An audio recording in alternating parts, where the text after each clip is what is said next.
Buenos días, buenas tardes, buenas noches. En este video vamos a dar toda la información y los detalles en relación a las noticias que han surgido en el mundo River durante las últimas horas, y hay novedades verdaderamente interesantes. El mercado de pases por fin se ha movido por el lado del millonario. Los dirigentes estaban básicamente quietos y así lo estuvieron durante todo el mes de enero, pero en estos últimos días apretaron el acelerador y antes de que termine el periodo de transferencias, esto va a ser el próximo viernes 2 de febrero, la idea es que el millonario ya tenga 3 refuerzos confirmados. Además de estos 3 futbolistas que estarían poniéndose el manto sagrado en estos días, vamos a estar hablando claramente del partido de mañana. El público volverá a ver un encuentro del conjunto de Núñez en el Estadio Monumental. Vamos a contar, además de la probable formación, cómo se encuentra el terreno de juego, porque se ha trabajado muchísimo durante estos 30 días después de cómo había quedado el campo luego de lo que fueron los recitales a finales del año pasado. Y hoy seguramente salga la lista de concentrados de Martín de Michelis, la primera en esta Copa Liga Profesional. Vamos a estar contando cuáles pueden llegar a ser las sorpresas y los juveniles que se entrenaron con la primera división durante esta semana. ¡Empecemos! Ya he hablado mucho en estos días en relación a los jugadores que van a convertirse en refuerzos de River en este final del mercado de pases, pero la realidad es que no quería aseverar absolutamente nada porque, como ya sabemos lo que pasa en cada uno de los periodos de transferencias, algún futbolista puede estar a punto de llegar, pero finalmente a veces no llegan, a veces surgen inconvenientes y en definitiva algunos futbolistas que podían llegar a ser refuerzos terminan no convirtiéndose en tal. Es verdad que todavía, por lo menos cuando estoy grabando este video, que es el viernes 26 de enero, todavía oficialmente el más grande no ha anunciado ninguna incorporación. Estoy hablando de las redes oficiales del club. Pero en el caso de Villagra, que es el futbolista del que vamos a hablar ahora, el mediocampista de Talleres de Córdoba, estaría básicamente todo acordado porque, si bien es cierto que faltan pulir algunos detalles, el presidente del conjunto cordobés, André Fassi, ya ha dado el ok para que el jugador sea transferido. Ya sabíamos con anterioridad que como Villagra se encontraba en un conflicto con el elenco de Córdoba, que había muchas posibilidades de que si River ponía el mismo dinero que en su momento Rayados de Monterrey le había ofrecido a Talleres, era muy probable que la transferencia se terminara yendo. Finalmente River va a poner un poco más de dinero y por lo pronto le estaría dando a Talleres de Córdoba el 50% que todavía tiene River de Federico Girotti. De esta manera Talleres se quedaría ya con el 95% de la ficha del delantero y además estaría recibiendo, claro está, 8 millones de dólares. Villagra es un jugador verdaderamente importante porque De Michelis vio en la pretemporada que ninguno de los dos volantes centrales que tenía en la plantilla estaban a la altura de las circunstancias, por lo menos en este arranque. Es cierto que uno no puede decir qué jugador va a rendir bien o no en el club tan solo con 2 amistosos de pretemporada, pero ya el año pasado De Michelis, en la primera pretemporada que hizo como entrenador, no quiso bajar a ningún futbolista ni tampoco exigió ningún refuerzo porque justamente estaba al frente de sus primeras prácticas como DT de River. En esta ocasión le exigió básicamente a la dirigencia, más allá de que en un inicio no tenía la idea de incorporar un mediocampista central, básicamente porque River contrató a uno hace un año y otro hace 6 meses. Estoy hablando de Matías Craneviter y Nicolás Fonseca, que son los 2 mediocampistas centrales que no han convencido al DT, y viendo la posibilidad, la oportunidad de mercado para traer a Rodrigo Villagra, está claro que el DT en esta se puede decir que acertó, porque obviamente Villagra, por lo que ha hecho en Talleres durante los últimos años, es un futbolista con una jerarquía, no voy a decir única, pero en el fútbol argentino se ha destacado por sobre los demás teniendo tan solo 22 años, y eso es algo muy pero muy positivo, teniendo en cuenta también que Talleres es un equipo con voluntades más ofensivas que defensivas. Ahora habrá que esperar a que en estos días se termine de cerrar la negociación en definitiva, pero no hay ningún tipo de dudas, Rodrigo Villagra va a ser jugador de River. Y River envió 2 ofertas más por otros 2 futbolistas. El primero de ellos es el uruguayo de Defensa y Justicia, el lateral derecho Agustín Santana, un futbolista que antes del año pasado no había tenido un gran recorrido como jugador profesional. Había sido un marcador de punta diestro que había pasado por distintos clubes en el fútbol uruguayo, pero que no se había destacado demasiado. Alguna que otra buena actuación, pero poco más. Sin embargo, Defensa y Justicia, como sucede en muchos periodos de transferencias, suele apostar por estos jugadores que a lo mejor no son tan conocidos, pero que tienen un muy gran potencial. Es cierto que Santana tampoco es un jugador tan joven, tiene 26 años, ya tiene una carrera medianamente hecha y sabe que su pase a River podría ser el gran contrato de su carrera futbolística. Por eso mismo, el jugador está haciendo fuerzas para llegar al club de Núñez. No estaría tan cerca como el caso de Villagra, repito, estoy subiendo este video el viernes 26 de enero y a lo mejor en estas mismas horas cuando lo estoy grabando se termina de confirmar, pero por lo pronto la primera oferta de River, que fue de 2 millones de dólares más la cesión de algunos juveniles de la reserva, no sería mirada con los ojos tan positivos de la dirigencia de Defensa y Justicia, aunque tampoco estarían tan lejos en los números. No es que la dirigencia del Halcón de Varela está pidiendo 10 millones de dólares. Estaría pidiendo alrededor de 3 millones más el préstamo de estos jugadores. Es verdad que 1 millón de diferencia por un lateral derecho de 26 años parece ser un tanto excesivo, sobre todo si tenemos en cuenta que River está negociando también por otros futbolistas. Pero esto termina siendo el perjuicio de querer negociar todo a último momento, porque ya de por sí River está teniendo 3 charlas por 3 jugadores diferentes. Si hubiera empezado antes, hace 2 o 3 semanas, ya tendría cerrado a 2 de estos 3 jugadores, todavía me falta nombrar uno, y únicamente faltaría negociar por el tercero. En el caso de Santana, obviamente la lesión de Simón apuró el hecho de traer un lateral por la derecha. Ya de por sí River tenía que traer un marcador de punta diestro, porque si bien al comienzo de la pretemporada el entrenador había manifestado que el plantel contaba con 5 laterales derechos, todo el mundo sabía que esto no era cierto, que el único marcador de punta diestro que hay en el plantel es Marcelo Andrés Herrera, y sabemos que en estos últimos 2 años no ha estado en la mayor parte del tiempo a la altura de las circunstancias. Por eso la gran chance de traer a Agustín Santana es algo que no se puede desperdiciar, y durante estas próximas horas se convertiría también en refuerzo de River. Y la negociación más complicada de todas tiene que ver con el uruguayo Luciano Rodríguez, este futbolista charrúa que en su debut en el torneo preolímpico que se está disputando en Venezuela marcó 3 goles en la derrota de Uruguay 4-3 contra el seleccionado paraguayo.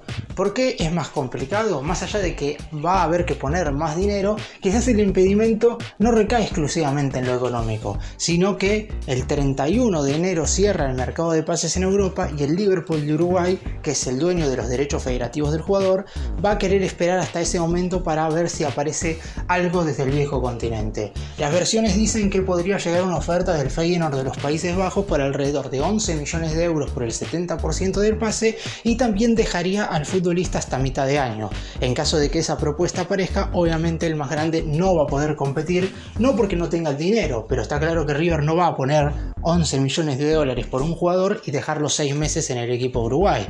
Va a querer incorporarlo en este momento, y por eso mismo lo más seguro es que las negociaciones por Rodríguez se extiendan un poco más en el tiempo. Es el futbolista que quizás tarde más en convertirse en refuerzo, pero igual quizás no sea tan perjudicial para River en ese sentido, obviamente siempre y cuando se cierre la negociación antes del viernes 2 de febrero, porque esa es la fecha límite para el mercado de pases. Digo que quizás no hay tanto apuro más allá de la oferta que puede venir de Europa, porque el jugador está jugando el preolímpico, no es que ya apenas termine de negociarse y si se convierte en refuerzo ya puede venir.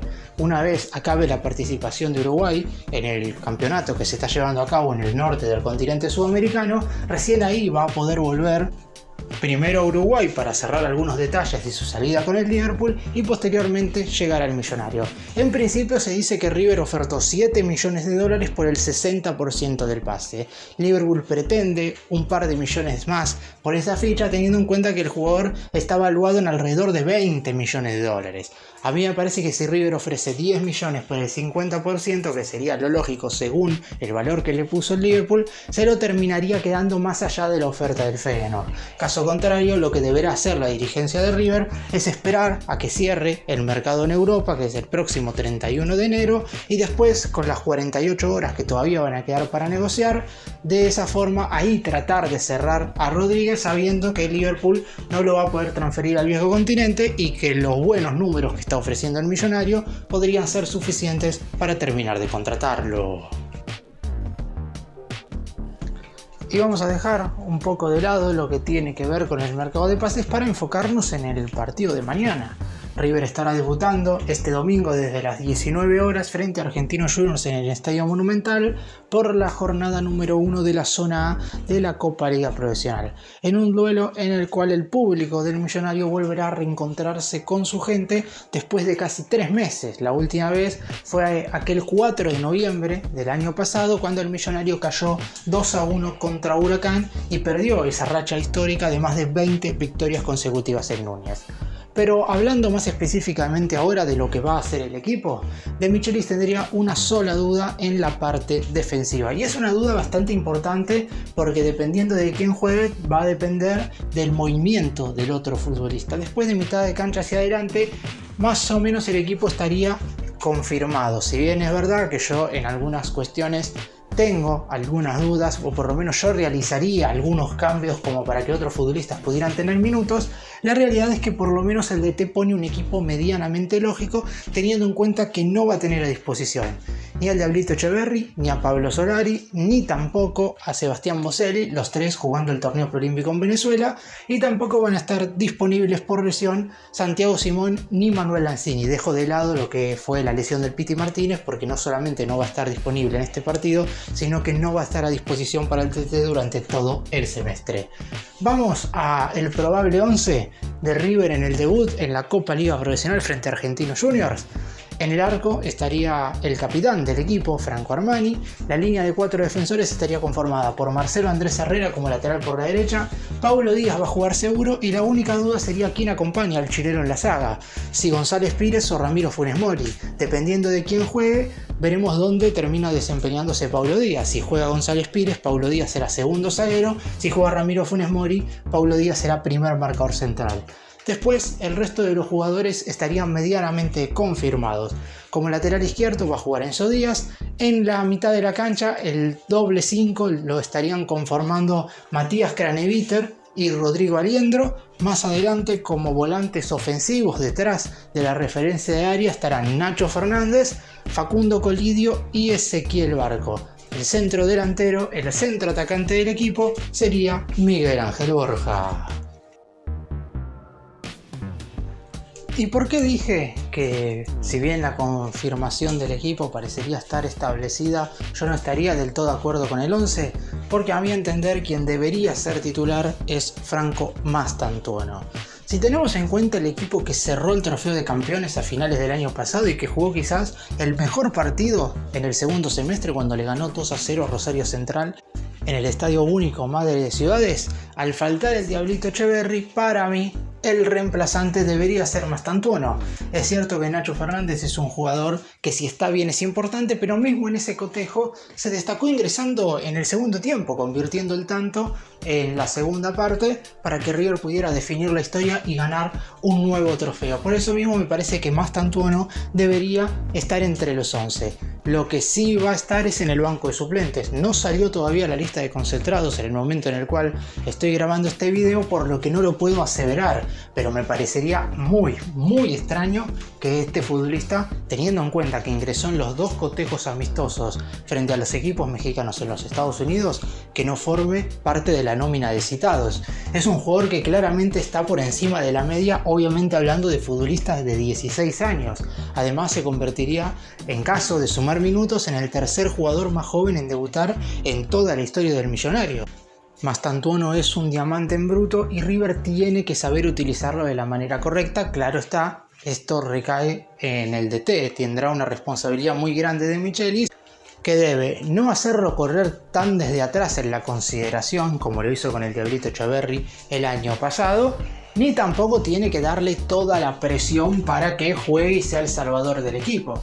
Está claro que, teniendo en cuenta que River juega este domingo contra Argentinos y 3 días después, el miércoles juega en la cancha de Lanús contra Barracas, y se sabe que a lo mejor algunos de los titulares no puede jugar 2 partidos seguidos los 90 minutos, es probable que Mastantuono pueda ser titular el miércoles. Y de esa forma entendería por qué no estaría desde el arranque mañana.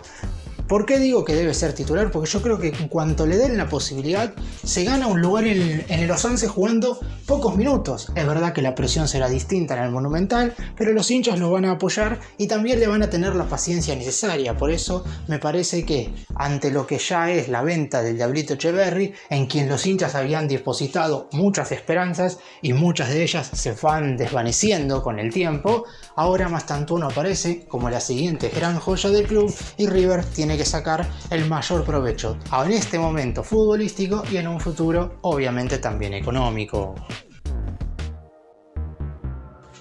Y una cuestión para tener en cuenta es que durante esta semana De Michelis subió a 2 juveniles para entrenar con la primera. Estoy hablando de 2 futbolistas surgidos de las divisiones inferiores del club que no son ni el recién mencionado Mastantuono, tampoco Agustín Ruberto, ni Jan Subiabri, ni Daniel Zavala. Estos 4 hicieron la pretemporada con River en los Estados Unidos, por lo que uno supone que ya forman parte del plantel profesional, más allá de que en algún momento puedan bajar a jugar en la reserva. Yo, como ya mencioné, me parece que Mastantuono tiene que formar parte sí o sí del plantel de primera.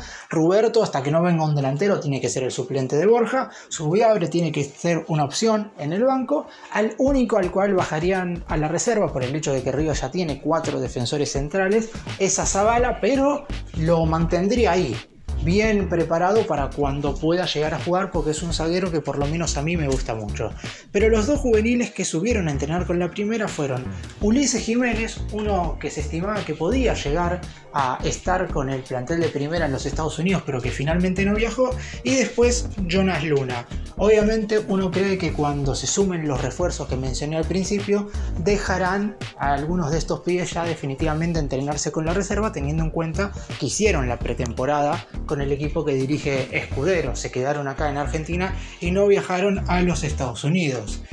Podrían llegar a ser alternativas para reforzar el banco de suplentes en este cotejo frente a Argentinos, teniendo en cuenta que Luis Jiménez se desempeña como lateral por la derecha y que hoy River no tiene un marcador de punta diestro suplente. La realidad es que Casco sigue estando con lo justo, todavía no se ha entrenado verdaderamente al 100%. Recordemos que tuvo que atravesar una operación de meniscos, estuvo en la pretemporada con el resto del plantel, pero claramente no pudo jugar ninguno de los partidos amistosos, y eso lo va a sentir muchísimo, por lo menos en estos días. Y después la otra alternativa sería mover a Paulo Díaz al lateral derecho, pero como De Michelis lo piensa sí o sí como central, Ulises Jiménez va a formar, no digo sí o sí parte del banco de suplentes, pero va a seguir entrenándose con River hasta que Agustín Santana en definitiva sea refuerzo de manera oficial. Y en el caso de Jonas Luna es un mediocampista ofensivo, quizás River ahí tiene un poco más de variantes, pero como el Diablito Etcheverry está con el torneo preolímpico y se lesionaron Lanzini y el Piti Martínez, es probable que De Michelis también lo utilice por lo menos en estas primeras semanas. Ya con el correr de los partidos, lo más seguro es que se aboquen 100% al torneo de la reserva. Y para terminar, hace aproximadamente poco más de 24 horas, River subió un video a sus redes sociales oficiales donde se puede ver el progreso de cómo se hizo la restauración del campo de juego. Como dije antes, el último cotejo de River en el Estadio Monumental había sido el 4 de noviembre frente a Huracán. Sin embargo, el millonario tenía que volver a jugar en Núñez por la última fecha de la zona A de la Copa Liga Profesional. Sin embargo, el partido se terminó llevando a cabo en el Estadio Libertadores de América de Independiente frente a Instituto, porque se estaban realizando en Núñez una gran cantidad de espectáculos musicales que obviamente en cuanto a económico le sirven muchísimo al conjunto millonario, pero que claro está, no se puede dejar de lado lo deportivo siempre. Por eso mismo en este 2024 solamente hay programado 2 espectáculos musicales en el mes de marzo, y por ahora hasta que la compañía productora que se encarga de organizar estos recitales no le dé a River el 100% de la confianza de que el césped va a quedar siempre en perfecto estado, desde la dirigencia no quisieron cerrar ningún evento musical más en el transcurso de este año. Ahora lo que hay que ver es cómo quedó el césped del campo de juego. Se trabajó arduamente durante 45 días y en este último mes y medio las personas que se encargan de realizar esta labor finalmente pudieron hacer que el césped quedara al 100%, está muy bien visiblemente y también la pelota correrá de manera normal, tal como lo hizo durante casi todo el 2023. Recordemos que River tuvo un récord histórico de victorias en condición de local durante el año pasado y si bien es verdad que hay que darle un mérito enorme al equipo y al cuerpo técnico por haber logrado eso, mucho tiene que ver también el campo de juego porque es el mejor no solamente de todo el fútbol argentino, sino también de todo el fútbol sudamericano y uno de los mejores de todo el fútbol mundial. Por esto mismo, desde el lado de la gente que trabaja de manera ardua todos los días en el campo de juego, tuvieron en esta oportunidad que hacerlo de manera mucho más rápida y contundente, porque la realidad es que River no podía presentar en esta primera fecha de la zona A de la Copa Liga Profesional un campo de juego en condiciones como había quedado luego de quitar los cobertores. El último recital había sido el 8 de diciembre del año pasado y la realidad es que cuando quitaron las tapas protectoras se vio un césped verdaderamente muy perjudicado. Las personas que trabajan en el campo de juego lo hicieron de manera espectacular y mañana cuando el público regrese y el equipo vuelva a jugar, el campo de juego estará en perfectas condiciones.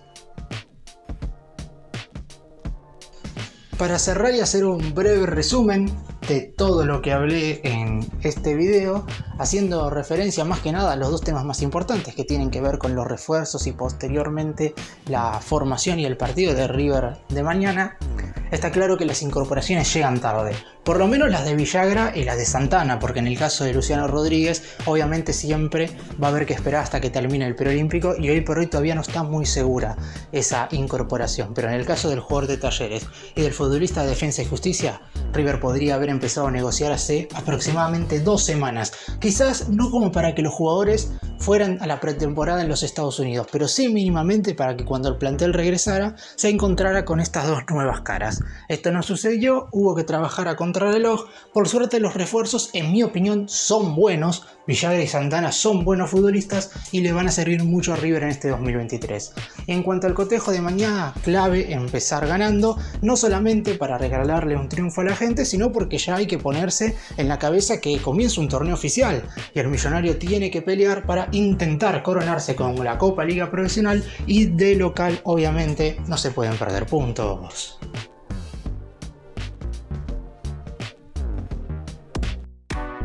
Gracias por mirarnos, suscríbanse, nos vemos en el próximo video.